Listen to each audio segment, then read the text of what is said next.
Katta qarz kirib qolganman, to'lashim kerak. Yo'q, men sendan hech narsa olmayman. Nimaga unda tillalaringni olib kelgin deb aytdingiz? Aytum, bo'pti ber. 3 kundan keyin senga bundan ham zo'rlarini olib beraman. Olib bermasangiz ham mayli. Bo'pti, ketdi, oldimga tush. Lo'q. Ha. Gold ekspertga olib kelib yaxshi qilibsizlar. Bu yerda boshqalarga qaraganda qimmatroq qoladi-da. Onamda ham xuddi shunaqa tillalar bor edi. Nima yig'layapsiz, G'ulom aka? Onamga munosib farzand bo'la olmadim. Kuydirdim men onamni. Xo'p, 920 mingdan hisobladim, toshini olib tashladim, 47 million so'm pul berar ekanman, bo'ladimi? Bo'ladi. Mana. Voy, buncha pulga qancha gap qilsa bo'ladi-ya? Rahmat aka, ketdim.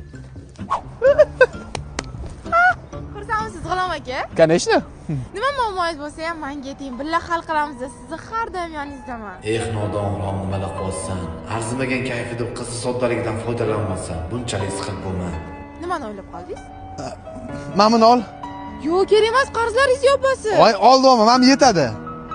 Ma, uyingga borib o'zim telefon qilaman. Yaxshi qoling. Ha. Ha, ona? Nima yig'layapsiz? Ukam bitta qizga o'ralashib qopti. Pul kerak degan ekan, uydagi hamma tillalarimni olib chiqib berib yuboribdi. Onamda ham xuddi shunaqa tillalar bor edi. Men bu qizni sodda desam, oilam yo'qlab ketdi hammamizni. O'g'irni qaroqchi urdi.